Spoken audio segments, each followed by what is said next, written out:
Critical point ये है, जिसकी दस्तावेज हमारे पास मौजूद है इस एग्रीमेंट की भी और कुछ दीगर ऑफिशियल डॉक्यूमेंट्स हैं, उसके अंदर एक क्रिटिकल पॉइंट है जो कि मिनिस्ट्री ऑफ लॉ ने रेज किया है।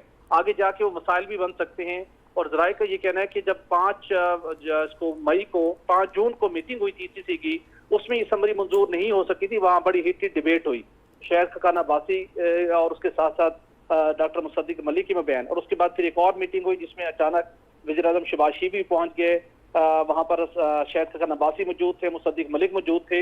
वहां दोबारा एक हीटेड डिबेट हुई और शहर खकान अब्बासी ने बहुत सख्त सवालात किए मुसद्दिक मलिक साहब से कि इस समरी से मुतल्लिक ये जो एग्रीमेंट होने जा रहा है, इनसे बताएं कि उन्होंने समरी गलत क्यों तैयार करवाई है। नहीं, वो कौन सा पॉइंट था सोहेल? सॉरी मैं आपकी बात काट रहा हूँ। आपने कहा एक पॉइंट था जिसकी बेस पे बड़े सवालात रेज हुए। What was the point?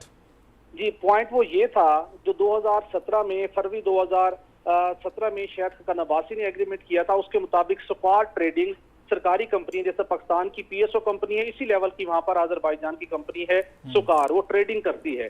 लेकिन जब उसके बाद ये समरी तैयार हुई, जो इनिशियल एग्रीमेंट हुआ मास्टर सेल परचेज का, वो हुआ सुकार की सब्सिडी सुकार यूके के साथ। अब जो उस एग्रीमेंट लैंड नहीं करना है, तो शहर खकान अब्बासी को बड़ा कंसर्न था कि ये आप 2 सब्सिडीज ले आए हैं और आपने चेक किया है कि सुकार स्विट्जरलैंड जो कंपनी है, क्या कभी उसने एलएनजी की ट्रेड की है? आपने इस बात को चेक किया है? और उसके बाद जो प्राइस नेगोशिएशन कमेटी बनी थी, उसकी रिपोर्ट भी हमने पढ़ी है, वो भी वहां सबमिट हुई सीसी के अंदर। उसके अंदर कोई प्राइस फिक्स करने का कोई क्राइटेरिया नहीं है, वो ओपन एंडेड है।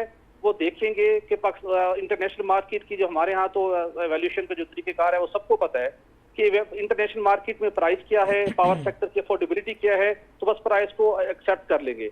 तो ये कैसा पॉइंट था? उन्होंने कहा कि आपने समरी गलत तैयार की है, गलत एक सब्सिडीज के साथ एग्रीमेंट होने जा रहा है, G2G एग्रीमेंट है, आपने इन चीजों को परसू नहीं किया। इवन वजारत कानून ने जब अपनी लीगल ओपिनियन दी जो उसको वेट किया इस एग्रीमेंट को, उन्होंने भी इन पॉइंट को रेज किया और उन्होंने कहा कि हमें मास्टर सेल परचेज एग्रीमेंट की कॉपी नहीं दी गई, फर्दर हम इस पे कमेंट नहीं कर सकते, लेकिन पेट्रोलियम डिवीजन इस बात को इंश्योर करे